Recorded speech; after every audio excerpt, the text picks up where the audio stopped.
철도 노사 양측이 어젯밤 늦게까지 협상을 벌였지만 결렬되면서 결국 열차 운행이 전면 중단됐습니다. 캐나다 국영철도와 캐네디안 퍼시픽 캔자스시티에 9,300여 명이 파업하긴 이번이 처음으로 팬데믹 혼란에서 벗어나려는 공급망이 다시 전복될 위기란 지적입니다. 이들 두 철도 회사는 캐나다 전체 철도 시설의 80%를 차지합니다. 매일 10억 달러어치의 상품이 철로를 통해 운송됩니다. 미국과 하나로 연결된 화물철도 운행이 중단되면서 캐나다와 미국 물류망에 심각한 타격이 예상됩니다. 국제신용평가사의 경제 전문가는 이번 철도 파업으로 인한 직접적인 경제적 피해가 하루 3억 4,100만 달러에 이를 것으로 추산했습니다. 이에 캐나다와 미국 상공회의소는 연방정부에 철도 운행 중단 사태를 막기 위한 적극적인 개입을 촉구하고 있습니다.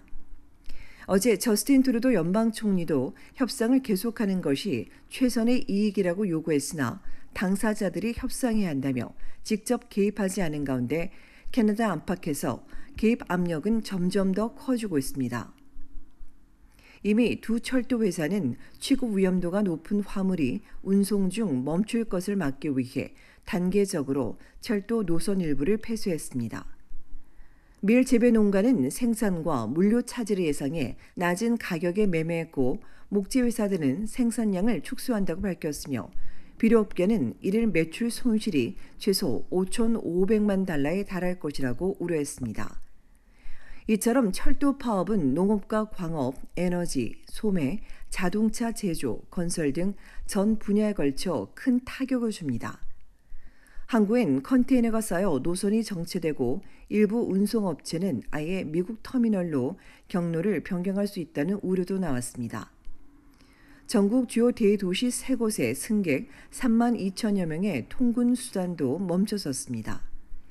오늘 아침 노조는 사측이 농부와 중소기업, 공급망, 직원은 나몰라라 한 채 이익 증대에만 혈안이라고 비난했고 반대로 사측은 노조가 교섭 의지 없이 비현실적인 요구만 한다며 서로에게 책임을 떠넘기고 있습니다.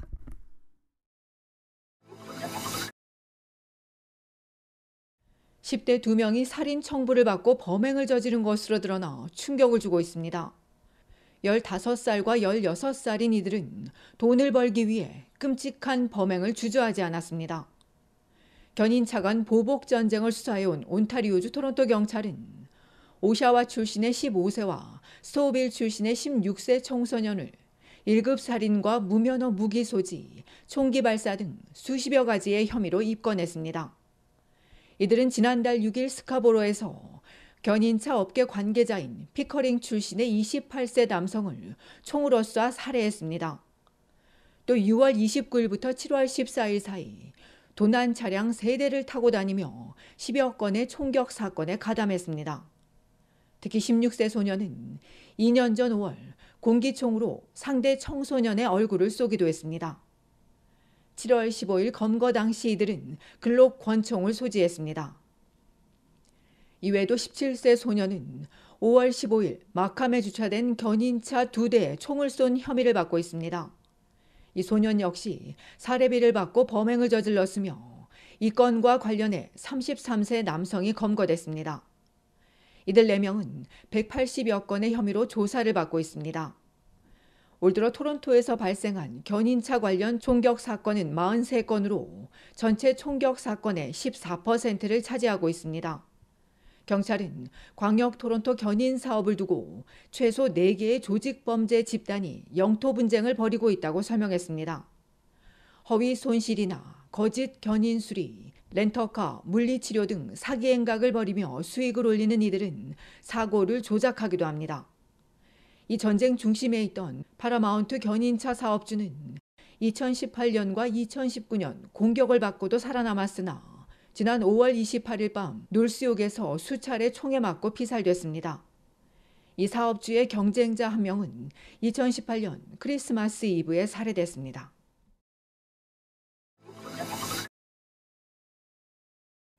온타리오주의 한 극장 안에서 소년의 휴대전화에 불이 났습니다. 다행히 휴대전화와 좌석만 불에 타 더 큰 피해는 없었지만 극장 안은 온통 연기로 가득 찼습니다. 지난 월요일 영화를 보던 중 휴대전화를 좌석 사이로 떨어뜨린 11세 소녀는 전화기를 찾으려고 좌석을 더 누르게 됐는데 이때 배터리에서 연기가 나기 시작했습니다. 소방당국은 좌석 사이에 낀 휴대전화가 손상되고 배터리가 과열되면서 불이 났을 것으로 봤습니다. 전문가들은 배터리가 외부 충격을 받거나 극도로 과열되면 화학 반응을 일으켜 연기가 나거나 불이 붙을 수 있다고 지적합니다. 리튬이온 전지 화재는 휴대전화뿐 아니라 전기자전거와 전자제품 등에서 점점 더 늘고 있습니다. 당국은 제조업체의 안전지침을 따르고 업체가 제공한 적절한 충전기를 사용해야 하며 정기적으로 기기를 검사하는 것이 필요하다고 말합니다. 또 고온이나 직사광선, 극한 저온에 노출시키지 말고 충전이 끝나면 빼두며 베개나 침대, 소파에서 충전하지 말 것을 당부했습니다. 이 소년의 휴대전화는 구글 픽셀 기종입니다. 소년과 같은 기종을 사용하는 소년의 엄마는 아이가 크게 다칠 뻔한 일이 있었는데도 사측은 전혀 신경 쓰지 않는다고 불만을 토로했습니다. 이어 비싼 보증금을 내야 전화기를 교체해준다 했다며 자신을 고객으로 보지 않는다고 비난했습니다. 한편 이날 화재가 난 극장 측은 불이 난 해당 상영관에 한해 하루 영업을 중단했고 나머지 상영관은 그대로 운영했다고 전했습니다.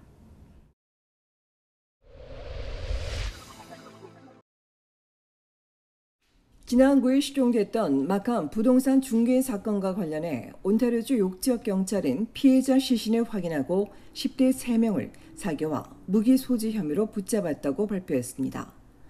욕지역 경찰은 실종 신고 사흘 후인 12일 온주경찰이 페리사운드 400번 고속도로 인근 맥두걸 타운십 지역에서 불에 탄 채 버려진 시신을 발견해 신원을 확인한 결과 실종 접수된 56세 애니타 무이 씨로 확인됐다고 밝혔습니다. 경찰은 수사 도중 윗비 출신의 17세와 토론토 출신의 16세, 17세 남학생 3명이 무이 씨의 물건들을 소지한 사실을 발견하고 이들을 무기와 사기 혐의로 체포했으며 다만 살인사건으로 입건하진 않았다고 덧붙였습니다. 이 사건이 표적 범행일 것이라는 경찰은 무이 씨를 태웠을 것으로 추정되는 흰색 벤츠 스프린터 카고 밴 이미지를 공개하고 지난 9일에서 12일 사이 위처치, 스토빌, 반돌프 사이드 로드 3821번지나 페리사운드에서 이 차량을 목격한 주민들의 적극적인 제보를 부탁했습니다. 한편 피살된 무이 씨는 토론토에서 유명한 부동산 중개인으로 중국 사회에 영향력 있는 인물이며 여러 기금 모금 행사에 참여하는 등 정계 인맥도 화려한 것으로 전해졌습니다.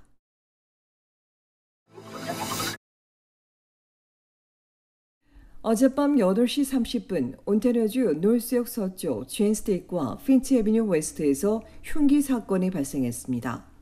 이 사건으로 한 명이 중상을 입고 병원으로 이송돼 치료를 받고 있으며 경찰이 용의자를 붙잡아 범행 동기 등을 조사하고 있습니다. 앞서 어제 오후 5시 10분엔 노스역 셰퍼드 애비뉴 남쪽 베털스트 스트리트과 욕다운스 드라이브에서 행인 한 명이 차에 치여 병원으로 옮겨졌으며 사고 현장 주변이 여러 시간 통제된 가운데 경찰이 운전자와 목격자 등을 상대로 정확한 사고 경위를 조사 중입니다.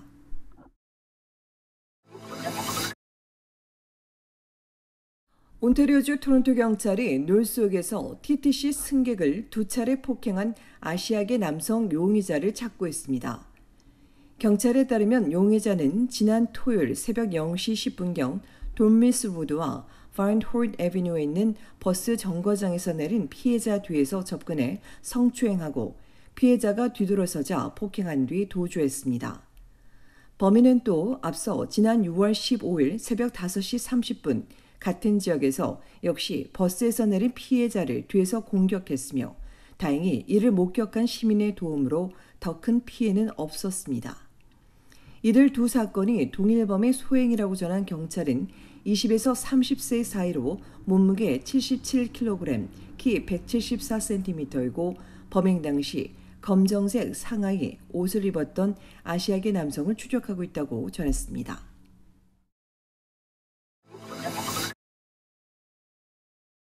러블러가 노프리 소형 매장을 오픈한 데 이어 신규 초저가 매장을 시범 운영합니다.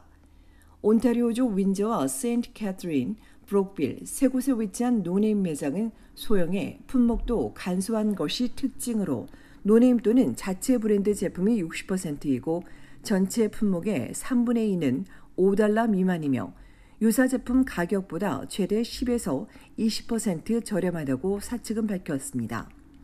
다만 판매 품목을 줄이면서 유제품이나 육류 등 냉장식품은 판매하지 않으며 운영 시간도 오전 10시에서 오후 7시까지이고 전단지도 없다고 덧붙인 사측은 건물과 운영비, 마케팅 비용을 절감해 식료품 가격을 낮추는 것이라며 시범 운영 후 효과가 있다고 판단되면 확대하지만 실패하면 다른 방향을 모색할 계획이라고 밝혔습니다.